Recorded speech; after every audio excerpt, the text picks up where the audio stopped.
Good morning सभी को। अब जैसा कि कल हम पढ़े थे गुणनखंड ज्ञात करना, गुणनखंडों की संख्या बताने की भी टोटल कुल कितने गुणनखंड होंगे, सम गुणनखंड कितने होंगे, विषम गुणनखंड कितने होंगे। आज जो हम उसी पाठ को आगे बढ़ाएंगे और ये सीखने का प्रयास करेंगे कि जो गुणनखंड हमने विभाजक निकाले, अपवर्तक निकाले, उनका योग क्या होगा, टोटल योग क्या होगा, उनका सम अपवर्तकों का योग क्या होगा और विषम अपवर्तकों का योग क्या होगा। पहले एक बार नॉर्मल क्वेश्चन लेंगे अपन और नॉर्मल क्वेश्चन से सारी बातें जानने का प्रयास करेंगे।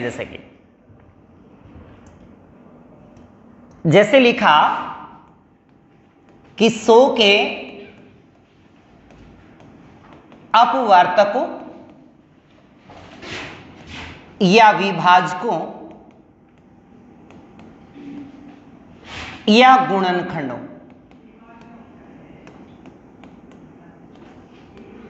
का योग। अब जो हम शुरुआत करेंगे एक बार नॉर्मल प्रैक्टिकल कर लेते हैं क्वेश्चन की, क्या हम जो निकालेंगे कोई आगे सही आएगा। तो जैसे 100 के जो गुणनखंड आते हैं, 100 के गुणनखंड का अपवर्तक का मतलब होता है कि 100 के अंदर किन किन संख्याओं का भाग जाता है। जैसे पहले जाएगा 1 का, फिर 2 का, फिर 4 का, फिर 5 का, 10 का, 20 का, 25 का, 50 और 100 का। इन सभी को जोड़ेंगे तो 217 आएगा। ठीक है। अब यहां पे देखा कि 100 के जो अपवर्तक ये हैं, यानी 100 के अंदर इन संख्याओं का भाग जाता है। 1 का, 2 का, 4 का, 5 का, 10 का, 20 का, 25 का, 50 का और 100 का। अब ये तो तरीका लेंथली है, ये तरीका तो लेंथली, पर इसके बाद करेंगे अपन इजी तरीके से। पर इसमें देखो सम विभाजक भी है और विषम भी है ना, यानी इवन फैक्टर भी है और सम ये ओड फैक्टर भी है, सम और विषम दोनों है। तो देखिएगा यहां पे 1 विषम, 5 विषम और 25 विषम। अब यहां पे 3 देखे तो इन 3 का योग क्या होता है विषम अपवर्तकों का, 31 होता है।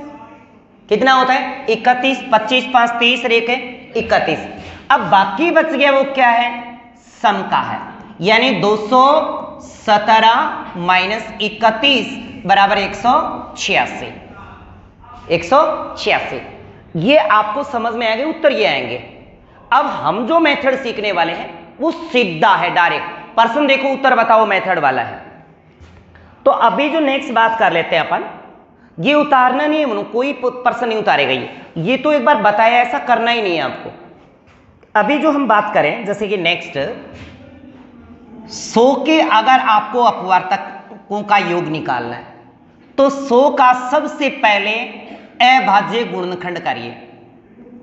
सबसे पहले 100 के अभाज्य गुणनखंड, तो 2 का 50, 2 का 25 और 5 का 5 और 5 का 1 लिख दिया।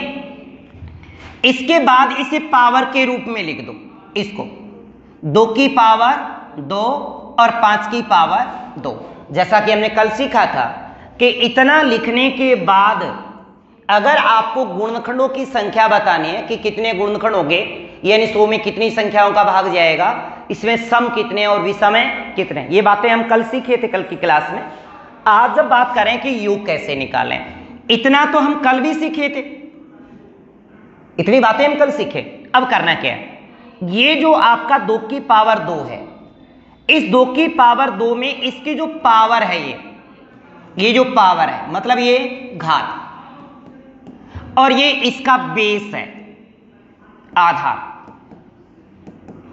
तो पावर में एक बढ़ा दो, पावर में एक बढ़ा दो, क्या कहे, पावर में एक बढ़ा दो, बदले में एक घटा दो, यानी पावर के अंदर एक बढ़ाइए और बदले में एक घटाइए। और फिर ये जो बेस है 2 1, इसको यूं का यूं बैठा दो।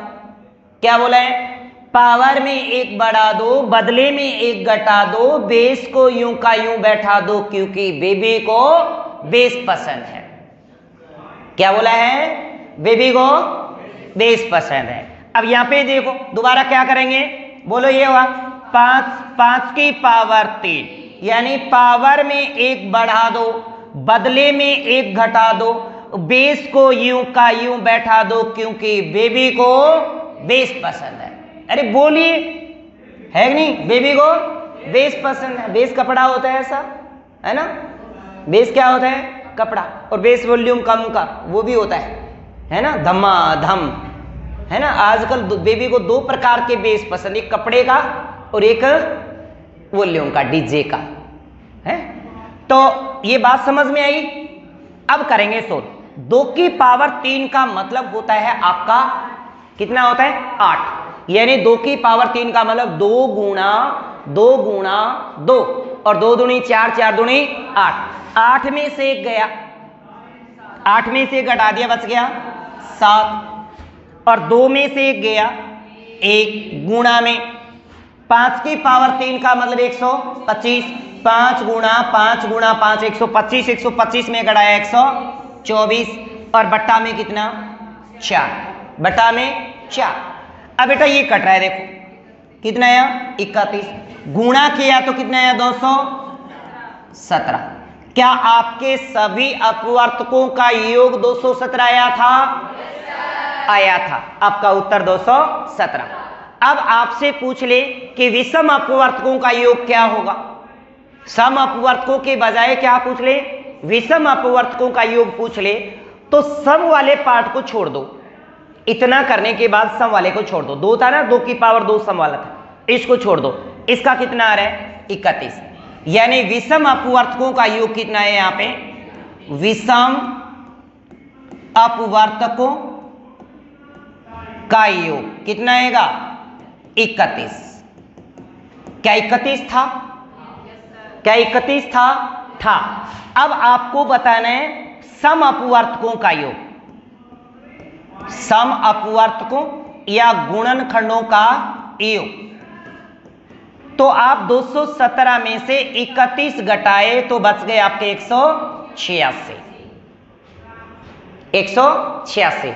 बात समझ में आई या नहीं आई? हमने सबसे पहले क्या किया? दी हुई संख्या के आपने अभाज्य गुणनखंड किए, उसे पावर के रूप में व्यक्त कर दिया।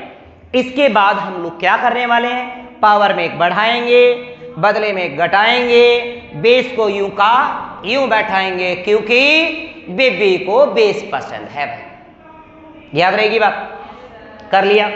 चलो 1-2 एग्जाम्पल और लेते हैं ऐसे, है ना? समझ में आई सभी को बातें? जब तक आप पूरी तरह से श्योर नहीं हो जाएंगे तब तक ये बेबी बेस करते रहेंगे भाई, ठीक है? एग्जाम्पल और ले लेते हैं, और ले एग्जाम्पल। चलो अब आपको 120 के अपवर्तकों या गुणनखंडों या विभाजकों का योग बताना है।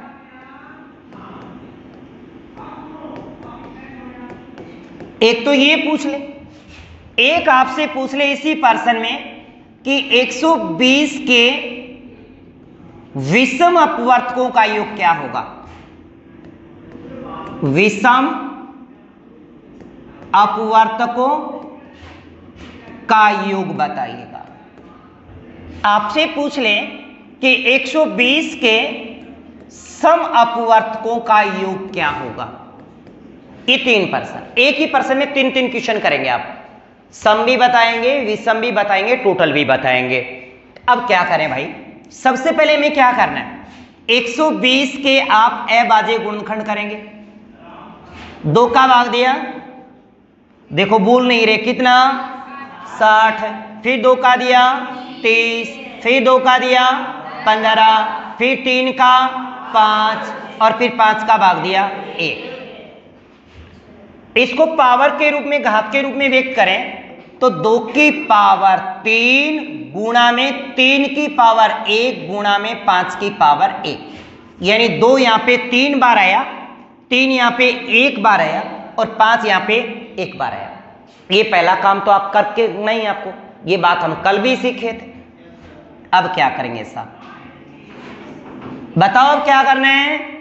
पावर में 1 बढ़ा दो, बदले में एक घटा दो और बेस को यूं का यूं बैठा दो, क्योंकि बेबी को बेस पसंद है।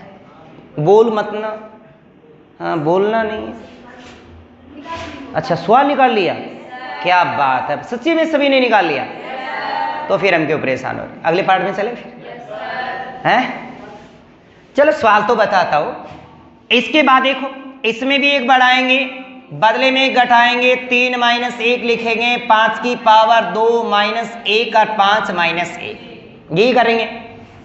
2 की पावर 4 का मानो तो 16, 16 में 2 की पावर 4 का मतलब 16 है। 2 गुणा 2 गुणा 2 गुणा 2, 2 दूनी 4, 4 दूनी 8, 8 दूनी 16, 16 में से गया 15 और बटा 1।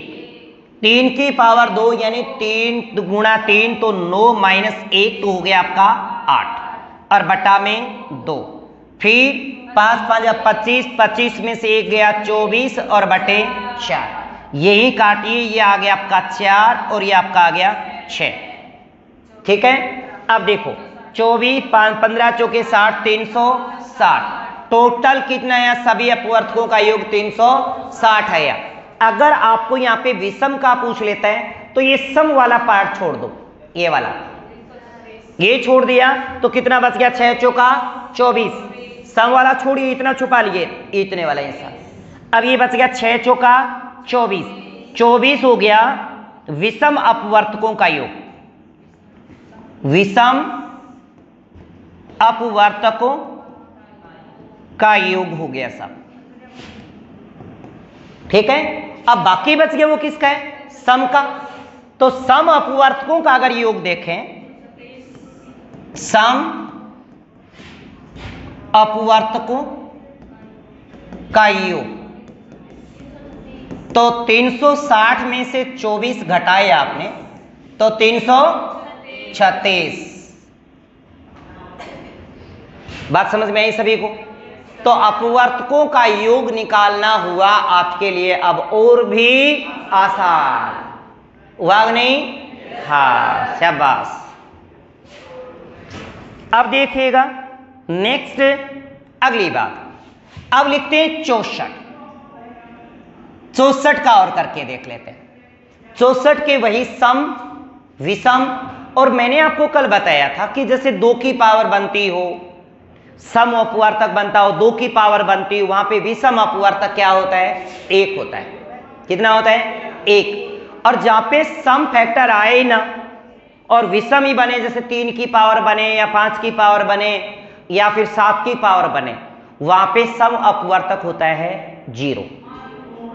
ठीक है, तो देखिएगा सब, 2 का भाग देंगे 32, फिर 2 का 16, 2 का 8, 2 का 4 और 2 का 2 और 2 का 1, यानी ये हो गया 2 की पावर 6। सीधा भी लिख सकते थे, परंतु एक बार जो नए हैं उनके लिए लिखा रहा हूं, 2 की पावर 6।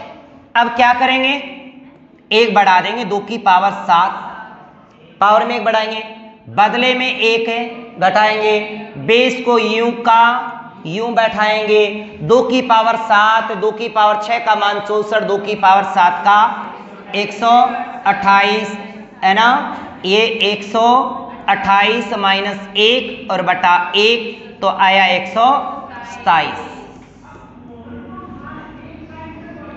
सभी अपवर्तकों का योग 128, 27 आ गया, परंतु यहां पे इसके साथ 64 में 1 का भाग तो हर संख्या में जाता है, यानी सम अगर फैक्टर बनता हो तो विषम अपवर्तक 1 का तो भागे जाएगा। तो विषम अपवर्तकों का योग पूछे अगर आपसे, विषम अपवर्तकों का योग, तो आपका उत्तर होगा 1। अगर आपसे पूछे सम अपवर्तकों का योग, सम अपवर्तकों का योग, तो क्या करेंगे, 127 में से घटाया तो 126 आया। ठीक है, इस प्रकार के जो एग्जाम्पल लिखने हैं आपको, पिछले क्वेश्चन के एग्जाम्पल भी एक साथ लिखवा दूंगा, फिर सारे एग्जाम्पल वो आप प्रैक्टिस कर लीजिएगा। ठीक है, भाई जो आपको डाटा में दिक्कत आ रही है, जिन जिन संख्याओं के सामने आपको नई बातें मिलेंगी, वो सारी बातें आपको समझा रहा हूं मैं। इसी प्रकार से देखिएगा, अपन करके देखते हैं 81 का। किसका? 81। 81 का अगर हम करें तो 81 में 3 की पावर कितनी बनती है? 4। फिर भी अगर नए हैं तो वो 3 का भाग दे के देख लेना। 27, 3 का 9 और 3 का भाग 9 में दिया 3 बार गया, और 3 का भाग 3 में दिया 1 बार गया। यहां अपन क्या लिखते हैं? हमेशा भागफल लिखते हैं, ये बात ध्यान रहे। क्या लिखते हैं? भागफल। तो यहां पे अब क्या करेंगे? 3 की पावर है 5 माइनस 1, पावर में 1 बढ़ाएंगे और बदले में 1 घटा करके बेस को यूं का यूं बैठा देंगे। तो ये बना 3 की पावर 5 का मान 243, 243, यानी 3 की पावर 4 का मान जब 81 है तो 81 को 3 से मल्टीपल करेंगे तो 243। तो 243 माइनस 1 और बटा में 2, तो ये आ गया 242 बटा में 2, तो 121। अब सभी अपवर्तकों का योग 121 आ गया। सभी अपवर्तकों का योग 121, टोटल 121 योग बनेगा। यानी 81 के अंदर जिन जिन संख्याओं का भाग जाएगा उन संख्याओं का योग 121 होएगा। परंतु आप ये देखिए कि 81 जो यहाँ पे विषम डिजिट है, इसमें सम फैक्टर नहीं आएगा किसी भी हाल में। 2 का भाग इसमें कभी भी नहीं जाएगा। तो सम फैक्टर का यहां पे योग होगा, सम अपवर्तकों का योग, अपवर्तकों का योग क्या होगा? 0 होगा, और विषम अपवर्तकों का योग होगा 121। विषम अपवर्तकों का योग 121 रहेगा। ठीक है, हमने 100 करके देखा, 120 करके भी देखा, 64 भी वाली डाटा लिख दी। अब हो सकता है कि ये 45 आ जाए या 225 आ जाए। 225 का करके देखते हैं। किसका? 225 का।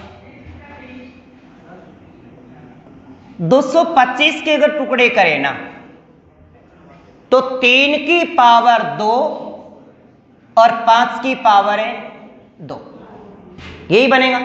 परंतु फिर भी अगर नहीं पाता तो 225 में आप अभाज्य गुणनखंड करके देख लेना सब इसके। तो पहले 3 का भाग 3 7 21, 3 5 15, भागफल आया 75। 75 में 3 का भाग फिर से जा रहे हैं तो 3 दूनी 6, बच गया 1, 3 5 15, 25। फिर 3 का भाग नहीं जाता, 5 का जाता है 5 बार, और 5 में भाग जाएगा 1 बार। मैंने लिखा 3 की पावर 2 और 5 की पावर 2 लिखा है। यहां पे भी सम अपवर्तक की वैल्यू क्या होगी? 0 होगी। ठीक है ना। जहां पे सम आए ही नहीं तो वहां पे तो निश्चित है कि 0 होगा, विषम फैक्टर आ रहा है। और सम आ रहा हो ना, ओनली 2 की पावर बन रही हो, वहां हमेशा विषम अपवर्तक 1 होता है। तो इसको लिखेंगे 3 की पावर 3 माइनस 1 बटा में क्या लिखोगे? 3 माइनस 1। ये वाला 3 नहीं है, ये वाला 3 लिखा है मैंने, है ना। फिर 5 की पावर 3 माइनस 1, फिर 5 माइनस 1। तो 3 की पावर 3 की वैल्यू कितनी होती है? 27। 27 में से 1 घटाया तो आपका आया 26, और बटा में 2। फिर 125, 125 में से गया 124, और बटे 4। ये काटा तो आप क्या है? 31, और ये काटा तो 13। अब 31 को 13 से मल्टीपल कर दें, कितना आ रहा है? 403 आ रहा है। 13, ठीक है, 403 आ रहा है। 403 आया। अब इस 403 जो आया है वो सभी अपवर्तकों का योग है। सभी अपवर्तकों का योग 403 है। तो इसमें कुछ सम अपवर्तक भी होंगे। क्या इसमें सम अपवर्तक होंगे? नहीं होंगे। सम अपवर्तक यहां पे होगा 0, सॉरी, सम अपवर्तक होंगे यहां पे 0 होंगे। सम अपवर्तकों का योग रहेगा 0, और विषम अपवर्तक बन जाएंगे सेम का सेम, अगर 0 घटाएंगे तो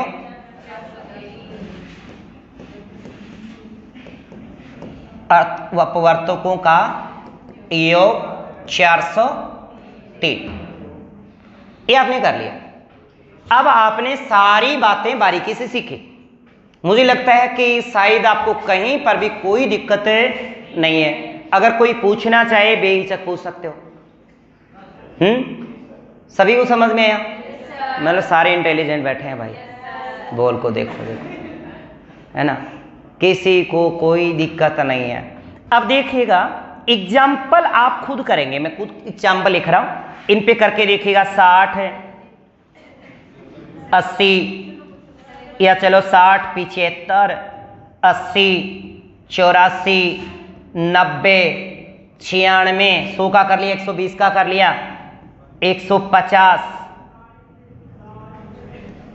180, 200, 216, 128, 256, 512, 343, 243, 729, 1024। इन डाटा के ऊपर आप प्रैक्टिकल कर लीजिएगा। भगवान ने चाहा और एग्जामिनर का मनसा बना तो इन्हीं में से एक डाटा आ जाएगी। प्राय इसी में से आती है। जो मैंने आपको लिख कर दी है इन पे प्रैक्टिस करिए बस। हाँ, ये उतारने ये आपको करने हैं।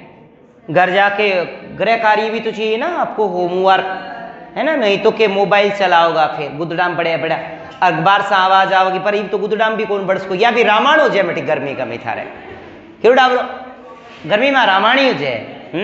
नहीं तो के आपका रिजाई में बड़ी बड़ी मोबाइल चला ले। और घर से कोई पूछे जिनकी कहे मैं तो क्लास ले रहा हूं ऑनलाइन, गुदडाम बड़े बड़े पढ़ना आ गए। जमानो भी देखो क्यों आजकल टाबर सुत्यो सुत्यो भी पढ़ सके, क्या बात है।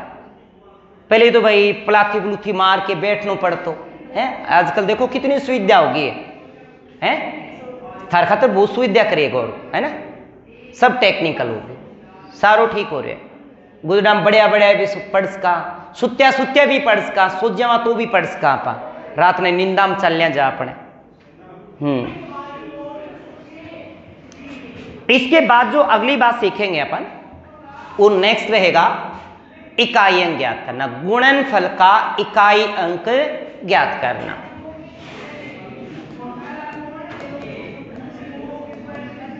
गुणनफल का इकाई अंक ज्ञात करना, ये सीखेंगे सब।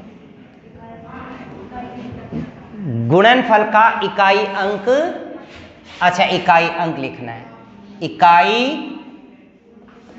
अंक ज्ञात करना।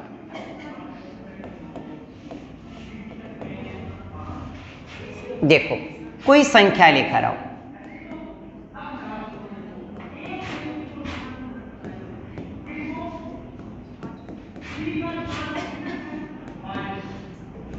ये वाली डाटा, इस संख्या को गुणा करें तो लास्ट में इकाई का अंक क्या आएगा ये बताना है। अब देखो लास्ट एक बार बेसिक चीजें सिखा रहा हूं। इकाई अंक पूछे, इकाई अंक को गुण कर दो, कर दिया।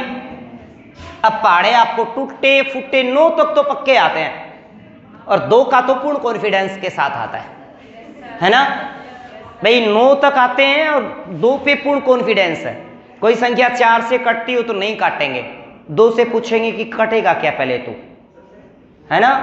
तो सबसे पहले देखो 3 को इससे गुणा किया, 3 चौके 12 को 2, फिर 2 छकी देख लो, 2 छकी 12 को 2, 7 दूनी या 2 साती 14 को चौक को, फिर 4 8 32, 32 को 2 और 9 दूनी 18, 18 को 8, आंसर आ गयो 8।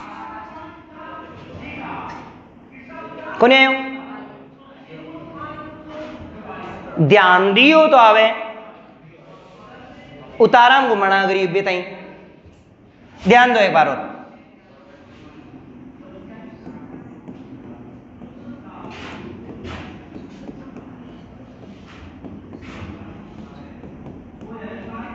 ये है इकाई पूछ रहे ना, तो गुणा करके हासिल कुल लेनी आओगे। 9 7 ना में अब अच्छा 9 7 63 हुए, 7 नम 63 थोड़ी हो गए है ना। लो इकाई गुण कर दो। 7 ना में अब बोलो एम बीण का शक है, 63 को हासिल आगी छोड़ दो। इकाई चाहिए ना, तो इकाई को इकाई लिखना है। 7 नम 63 को सुनोगा या फिर बोलोगा? फिर 3 1 का में 3 का 3 न में 27 को 7 7 7 49 को और 9 तिया 27 को आंसर कितना आ गई हो?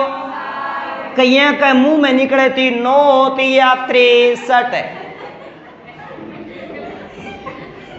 बस निकलती निकलती रह गई थी, मेरे कान्ना था बस पूछने वाली थी, इतनी बार में रोक लियो है ना। हाँ कहीं का निकलने की कोशिश थी भाई। बात समझ में आई? इकाई अंक को गुण करना है, इकाई को गुणा करते चलना है, अंत जो बचे वही आपका उत्तर है। ठीक है, मुझे लगता है इसमें आपको कोई भी दिक्कत नहीं आई। उम्मीद है ये बात समझ लोगे। अगर नहीं आ रही तो आज पट्टी पर तो लेके पाड़ा याद कर लोगे है ना। इसमें थोड़ा सा 9 तक का पाड़ा की तो बात आवेगी। और मैथ तो आपको पता है, मैथ में अगर आपको स्पीड बढ़ानी है वर्ग याद करो 60 तक, 30 तक क्यूब याद करो, 30 तक पहाड़े याद करो, स्पीड बढ़ जाएगी। आगे बढ़े, ठीक है। अब लेते हैं अगले सवाल पे। अब देखो नॉर्मल क्वेश्चन है हम कर लेंगे इस प्रकार से, पर बाय द वे इसके ऊपर पावर हो, क्या हो? पावर हो।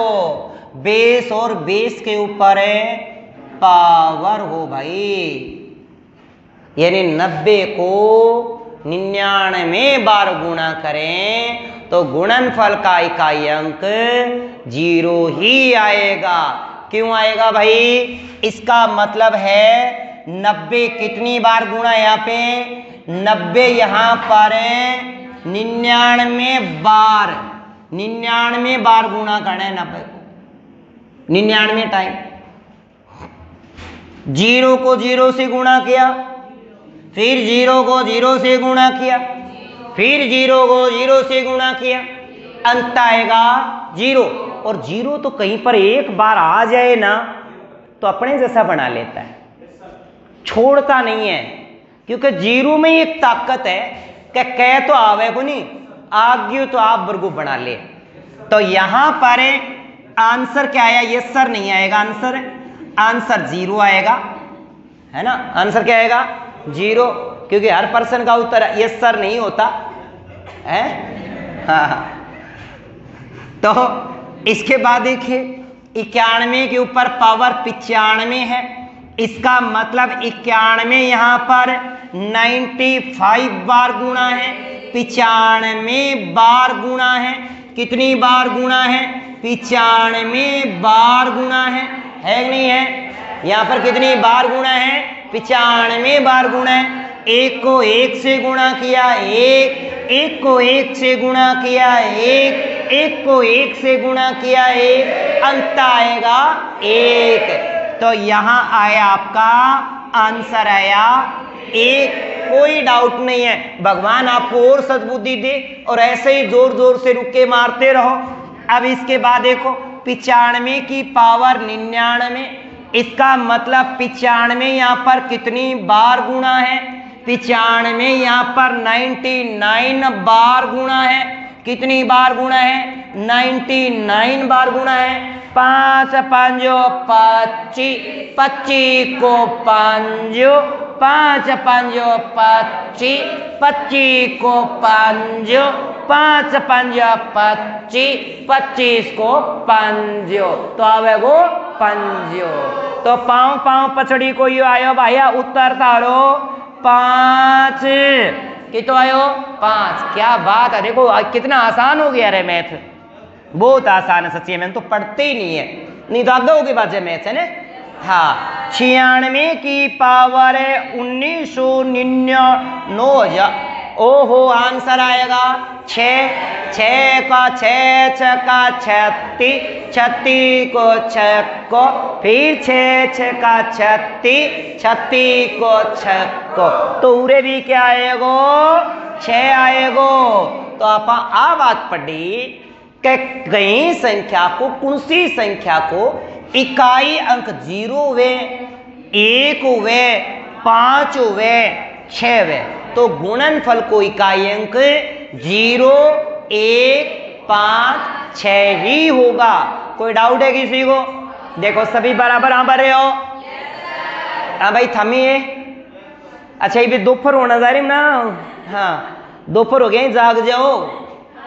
आगे ये अच्छा बोलोगी नहीं तो एक तो चेष्टा रहेगी बेटा, है ना, क्योंकि केक आप आजकल टाबर का बड़ी समस्या ज्यादा होगी, है ना, तो बोल तो रहने तो टेंशन भूल जाए आदमी, तो ये बात के करना चाहिए तब ना, बोल तो रहने चाहिए। बेरू को नहीं कहीं कहीं की समस्या लिया बैठा पा, है ना, मोबाइल की डिस्प्ले फूट गई तो टेंशन, है ना, फेसबुक पे फोटो लगा दी लाइक को नहीं आया तो टेंशन, है ना, पेपर की तो टेंशन आप कभी ले ही को नहीं, वो आप ही हो टाइम पर, है वो टेंशन आपने को नहीं, बस टेंशन घराड़ा लेगा मार लो टाबर घणो ही पड़ा सिलेक्शन को नहीं हो। हाँ ये सर और कह रहे हो, देखो तेरो बल्लो जा। अब इसके बाद देखो ये बात कहीं मुझे लगता है कि कोई आपको दिक्कत नहीं आएगी। इकाई अंक 0 हो तो 0, 5 हो 5, 6 हो 6, 1 हो तो 1। अब तक हमने जो सीखा कि गुणनफल का इकाई अंक देखना हो, ऊपर पावर दी हो, बड़ी घात दी हो, तो हमें कभी घात का कोई चक्कर ही नहीं लेना है। 0 के लिए 0 कर देंगे, 5 के लिए 5, 1 के लिए 1 और 6 के लिए 6 कर देंगे, कोई डाउट नहीं है। इसके बाद कुछ अंक बच गए, क्योंकि इकाई के स्थान पे 0 से लेकर 9 अंक आते हैं, नहीं आते क्या? घात अगर किसी संख्या के ऊपर है, किसी संख्या के ऊपर कोई घात है, तो 0 से लेकर 9 तो अंक होंगे ही होंगे, श्योर है। अब जो हम सीखेंगे वो देखिएगा, और एक बार ये सर नहीं सीखना है। इकाई अंक होगा और इकाई अंक के ऊपर क्या लगी देखी हमने अब तक? क्या लगी देखी है? घात लगी देखी है, देखी कि नहीं देखी? इकाई अंक पे घात ही लगी थी। अब ये इकाई अंक बेटा 0 से लेकर क्या हो सकते हैं? 0 से लेकर 9 हो सकते हैं, क्या नहीं हो सकते? बिल्कुल ये 9 तक हो सकते हैं, हो सकते हैं नहीं? हो सकते हैं। पावर हो सकती है ऊपर, कोई भी ऊपर कोई न कोई पावर हो सकती है, कोई न कोई घात हो सकती है ना। तो इन इकाई अंक में से हमने एक बात सीख ली, इन इकाई अंक वाले से बेटा मैंने सारा का सारा एक सारगर्भित बात एक साथ लिखने का प्रयास कर रहा हूं। अगर आप समझने का प्रयास करोगे तो दावा है कि ये प्रश्न आपको दोबारा कभी पढ़ने की जरूरत नहीं पड़ेगी। बस बैठे रहिए, बराबर उकारा लगाता रहो, जयकारा देता रहो। हाँ तो देखिए अब इसको हमने 3 पार्टों में तोड़ देंगे। कितने पार्टों में तोड़ेंगे? 3 पार्ट में तोड़ेंगे। ये सर को नहीं तोड़ेंगे भाई, है ना। इकाई अंक एक तो देखा हमने, इकाई अंक अगर 0 था, 1 था, 5 था, 6 था, तो हमने आंसर क्या बताया? हमने आंसर बताया 0 के लिए 0, 1 के लिए 1, 5 के लिए 5 और 6 के लिए हमने 6 बताया। क्या नहीं बताया? इसके बाद इकाई अंक बच गए। हमने 0 को देख लिया, एक को देख लिया। अब देखो हमने किस किस को देख लिया, देखने वालों ने क्या क्या नहीं देखा होगा है। हाँ, क्या क्या नहीं देखा होगा पता नहीं भाई। हाँ, ये देख लिया हमने अब तक, है ना।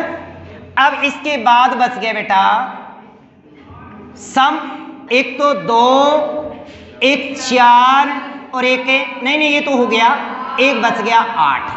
यानी इकाई अंक अब क्या बचे हुए हैं आपके पास, इकाई अंक आपके पास सम में भी क्या क्या 6 को छोड़ना है। 6 के लिए तो क्या होता है 6 ही होता है। तो इकाई अंक बच गया आपके पास 2, 4 और 8। 2, 4, 8 है।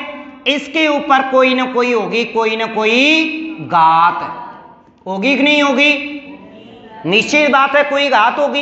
एग्जाम्पल के तौर पे लिख के भी बताऊंगा आपको, टेंशन लेने के नहीं, अगला लेगा कि ज्वाइनिंग कर दूं, है ना भाई। ये राजगढ़ के आसपास में ज्वाइनिंग लेनी है या फिर जयपुर सिटी के अंदर, है ना, पर कोई लगावे तो, है ना। इसके बाद क्या बच गया, इकाई अंक क्या बच गए आपके, इकाई अंक बेटा बच गए आपके पास विषम। और विषम में क्या क्या बचे मेरे लाडलो और लाडलियो, टेंशन मिनखी बताओ। अरे तीनों, एक 3, एक 7, एक 9 और इसके ऊपर हो सकती है कोई घात। बस इतनी सी बातें सीखने इकाई के अंक में। इकाई अंक 0, 1, 5, 6 हो तो उत्तर 0, 1, 5, 6 ही होगा, पक्का श्योर है, ऊपर घात होगी। अब सुनना, दिल थाम के बैठना है। निकाल भी लियो, क्या निकाल लिया उत्तर, पर्सन ही नहीं लिखा, उत्तर कहां से निकाल लिया, पर्सन लिख के ही खुद ही लिख लिए। क्या बात, इंटेलिजेंट हो गए हम लोग, है ना। इसे कहते, तभी तो ये नेट वालों को पता चला कि भाई 4G किसी काम नहीं चलेगा, स्पीड और फास्ट होनी चाहिए, है ना जी, बिल्कुल। अब देखिएगा, ऐसी कोई बात हो आपके सामने तो सबसे पहले आपके सामने घात होगी और घात में आप 4 का भाग लगा के देखेंगे। यहां पे भी घात होगी और उस घात में 4 का भाग लगा के देखेंगे। हम जानने का प्रयास करेंगे कि 4 का ही भागे क्यों लगाएंगे। आई बात समझ में, आप सोच रहे हो कि 4 का भाग क्यों, क्योंकि अब तक देखो आपने किसी ने नहीं पूछा 4 का ही भाग क्यों लगाया, पर मन में तो आपको पता है कि आपके मन वाले क्वेश्चन तो मैं दे ही देता हूं, इसलिए आप भी समझदार हो गए हो कि पूछने से कोई फायदा तो है नहीं, बताएगा अपने आप, है ना, अपने आप ही बताएगा भाई, कि जरूरत पड़ेगी वो आया क्यों, क्योंकि पता है आपको हमेशा बताता हूं। तो ये 4 आ गया, यहां पे 4 का भाग लगाया। अगर भाग पूरा चल गया और शेष 0 बच गया, शेष क्या बच गया 0, यहां पे घात में 4 का भाग लगाया और शेष बच गया आपका 0।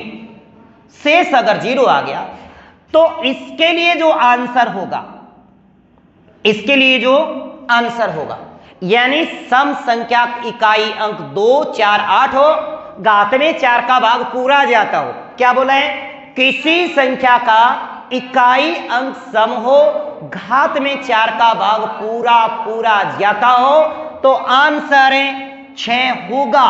क्यों होगा, दिल थाम के बैठिए, ये भी अपन समझेंगे कि 6 ही क्यों होगा, और उत्तर नहीं मिलेगा आपको, रट के आए हो गया।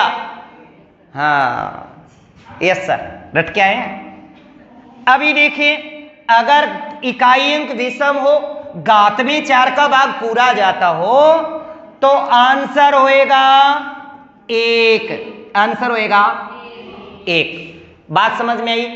अब मैं यहां पे छोटा सा एग्जांपल लिख के भी बताता हूं, अब आपके दिमाग में आ भी रहा, मुझे पता है आ रहा होगा कि बागपुरा न जातो गुरुजी, है ना, बागपुरा ना जाए तो, शेष 1, 2, 3 बच जाए तो हम जवाब देंगे अगले पार्ट में, इसी में अगली क्लास में। पर इससे पहले ये बात तो सीख लें, है ना। कल आप छुट्टी नहीं मारने का चाहे था ना, रिश्तेदार देखना आ जाए कोई भी, छोड़ो, हाँ छोड़ो, आ जाए कोचिंग में, बोल नहीं मैं आजकल के शादी वादी हुए बाद में भी टाबर पेपर दे, पेपर वही दिन चले जाओ, पहले पेपर देंगे भाई, शादी वादी होती रहेगी। हाँ तो देखनो दागनो कोई बाद में देख लियो के, है ना। हाँ हाँ, क्लास लेना आ जानो, चाहे कोई भी रिश्तेदार आए हुए, चाहे वो आवे चाहे फूफो आवे। अब बात समझ में आई। हाँ, अहिया ने पढ़ो ने गा तो और कड़ाई देखोगा था, मैं थाने बताओ आधा बात। अब देखो, हम ये जानने का प्रयास करेंगे कि 4 का भाग क्यों दिया। हमने 4 का भाग क्यों दिया। देखो, आपके पास 2 ऑप्शन है, या तो आप इस बात को दिमाग में बैठा लो कि इकाई अंक सम हो, घात में 4 का भाग जाता उत्तर 6, इकाई अंक विषम हो, घात में 4 का भाग देता उत्तर 1। या तो ये बात दिमाग में बैठा लो, अगर नहीं दिमाग में आता नहीं है तो भूल सकते हैं, हमें प्रैक्टिकल करके दिखाओ। तो आपकी मर्जी है, आप चाहते हो कि एक बात जानने का प्रयास करेंगे कि 4 का भाग ये क्यों देते हैं और उत्तर 1 क्यों आता, 6 क्यों आता है। 4 का भाग दिया, शेष बच गया 0, 1 उत्तर क्यों आता है, क्या जाने। चलो फिर जानने का प्रयास करते हैं, देखिएगा आप अगली बात। देखो, हमने इकाई अंक लिखा, क्या लिखा, इकाई अंक। तो मैं एक बार इकाई अंक में सम लिखता हूं एक बार, है ना। जैसे मैंने 2 लिखा और 2 के ऊपर पावर है 40, नॉर्मल सा लिख रहा हूं, ध्यान से सुनिएगा। इसका मतलब है 2 को कितनी बार गुणा है, 40 बार गुणा है। कितनी बार, 40 बार, ठीक है। अब देखिए, 2 का 2, 2 को 2 से गुणा किया 4, 4 को 2 से गुणा किया 8, 8 को 2 से गुणा किया 16, फिर 6 दूनी 12, 2 दूनी 4, 4 दूनी 8 और 8 दूनी 16। आ रहा है, ध्यान से सुनते जाइए, मैं आपको एक एक चीज समझाऊंगा कि 4 का भाग क्यों दिया, उत्तर 6 क्यों आया। इसके बाद मैंने लिख दिया यहां पे 4 की पावर 96 लिख दिया। इसका मतलब है 4 यहां पे कितनी बार है, 96 बार है। हो सकता है ये संख्या 94 होती, मेरी बात समझ रहे हो ना, कुछ भी हो सकता है, परंतु हम तो इकाई अंक उठा रहे हैं। और ये 96 बार है, 96 बार है। कितनी बार, 96 बार। देखो, 4 का 4, 4 चौके 16, 16 को छक्को, 6 चौका 24, फिर 4 चौके 16, 6 चौका 24, 4 चौके 16, 6 चौका 24, 4 चौके 16, है ना। इसके बाद देखिएगा, हमने 8 पे भी लिख देते हैं, 8 के ऊपर पावर 48 लिख दी। इसका मतलब 8 कितनी बार है गुणा, 48 बार गुणा है। मैं वो बात समझाने का प्रयास कर रहा हूं कि हम 4 का भाग क्यों लगा रहे हैं और हम उत्तरे 6 क्यों दे रहे हैं, क्या रीजन है इसके पीछे। देखिए, 8 का 8, 8 आड़ा 64, 8 चौके 32, 2 8 16, 6 8 48, 8 आड़ा 64, 4 8 32 और 8 दूनी 16। आ रहा है ना। अब देखिए, हर चौथा अंक